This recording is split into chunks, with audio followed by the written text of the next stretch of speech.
ও এখনো আরিয়ানা, আজকে ফার্স্ট দেখবো আমি। আরিয়ানা আসছে ঢাকায়, ঈদ দেশে করছে, আমাদের কোনো আর্টিস্ট ছবি দেখতে পারেনি এর আগে। তো ও ভাবছিল আজকে দেখবে, ও টিকিট পাচ্ছে না, এবং আজকেও দেখতে পারবে না, সে কালকেও দেখতে পারবে না, বিকজ অফ টিকিট নাই। যদি দেখতে চায় তাকে তার মানে আপনি সেই লাইভটা দেখেন নাই। ওই নারী সাংবাদিককে 1 টাকাও দেওয়া হয় নাই, ওই নারী সাংবাদিককে 20,000 টাকা দেওয়া হয়েছে। ও বলছিল 1 লাখ টাকা পাইলে সেই 1 লাখ টাকাতে 20,000 টাকা সে ফিলিস্তিনির উদ্বাস্তু যারা আছে, ফিলিস্তিনের যেসব ভাই বোনরা আছে, ইসরায়েলি ইহুদিরা তাদের উদ্বাস্তু করে দিছে, তাদের জন্য 20,000 টাকা সে দান করার ইচ্ছা ছিল। তার একটা মহান আমার কাছে মনে হচ্ছে তার এই পরিকল্পনাটা মহান। এই জন্য তার 1 লাখ, আমি চাইছিলাম তোমার 1 লাখ টাকা যাই দিতে, তুমি যে উদ্বাস্তুদের যে টাকাটা দিতে চাইছিলা, দিস দ্য গ্রেট প্ল্যান ছিল, তাই কি না? ঠিকই না? এটা খুব ভালো একটা মহৎ উদ্দেশ্য ছিল। সেই 20,000 টাকা আমি তাকে দিচ্ছি, তাকে বলছি তোমার মাধ্যমে সে এই টাকাটা তুমি ফিলিস্তিনের উদ্বাস্তুদের কাছে পৌঁছে দিবা। এইটা আমার লাইভেই আছে। সে বলছে না ভাই, এটা আমি পারবো না, আপনারটা আপনি দিয়েন।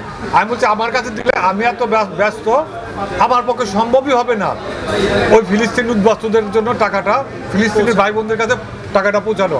So you are the journalist, you have the, I don't have the link, you are the journalist, you have the better link than me. Please send this money and I trust you. I am 100% sure you will be send this money to the proper channel. So আমি বিশ্বাস করি ওই তাবাসুম, খুব সম্ভব তাবাসুম তার নাম, যদি ভুল না করি, সমৃদ্ধি তাবাসুম, আমি বিশ্বাস করি সমৃদ্ধি সেই টাকাটা, সে 20,000 টাকা ওই ফিলিস্তিনির ভাই বোনদের কাছে পৌঁছা দিছে, তাকে 1 টাকাও দেওয়া হয়নি। সো আপনার কোশ্চেনই ভুল। আচ্ছা দাঁড়া, কালকে হল রিভিউ নেওয়ার সময় কিছু দর্শক বলেছে যে পুরো সময় ওয়েস্ট হয়েছে, আমাদের টিকিটের টাকা ব্যাক করে দেওয়া উচিত। আচ্ছা, এইখানে কিছু লোক আছে যারা এটা ক্রিয়েট করার চেষ্টা করতেছে, তারা কারা আমরা জানি।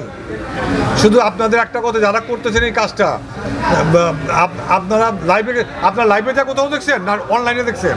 না, আমি নিজে জিজ্ঞেস করছি। কিছু লোক ক্রিয়েট করা হয়েছে এইসব কাজ করার জন্য। আমরা এগুলো জানি কারা করতেছে, এবং তাদেরকে উদ্দেশ্যে একটা কথা বলি যে সারা বাংলাদেশের প্রতিটা হলের প্রতিটা শোয়ের কতগুলি টিকিট বিক্রি হয়েছে, কত টাকা বিক্রি হয়েছে, এই হিসাব যাদের কাছে আছে।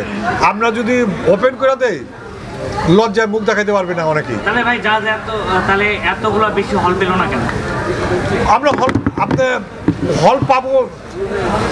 হল পাবে যার যার যোগ্যতা, যার যার কাস্টিংয়ের উপরে। আমি কি জোর করে হল নেবো? আমি চাইলে আমি 50টা হল নিতে পারতাম জোর করে। আমার সুইচ ছাড়া কোনো হল চলবে না বাংলাদেশে। মাল্টিপ্লেক্স বাদে আমার সুইচ ছাড়া কোনো হল চলবে না।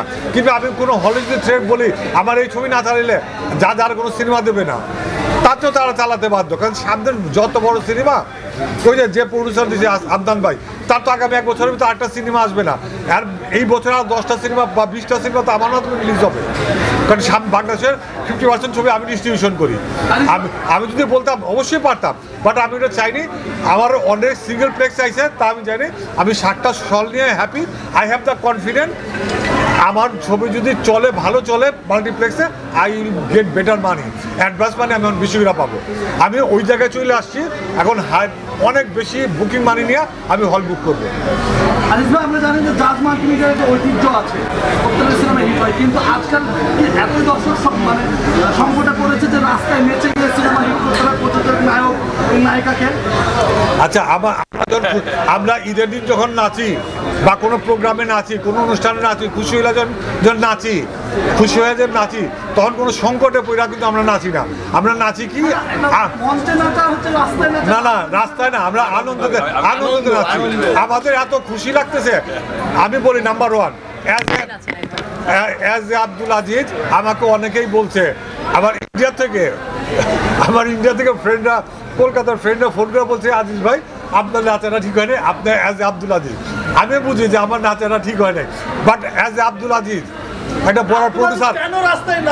আচ্ছা ওকে, আমি বলি অ্যাজ এ আব্দুল আজিজ, বড় একজন লেখক বলেন বা প্রডিউসার বলেন, তার বাইরে সবার আগে as a Abdul Aziz, as a human being, একজন লোকটা সবসময় নাচতে পছন্দ করে, যে কোনো জায়গায় ইমোশনাল, এবং কোনো জায়গায় মিউজিক বাজলে আমি নাচি, কোনো লাগে না।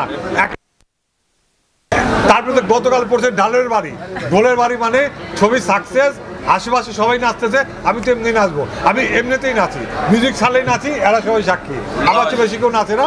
এবং আমি অনেক নায়িকার নাম না বলে আমি নাচ শিখাইছি, আমি I gave the training how to dance. একটা প্রশ্ন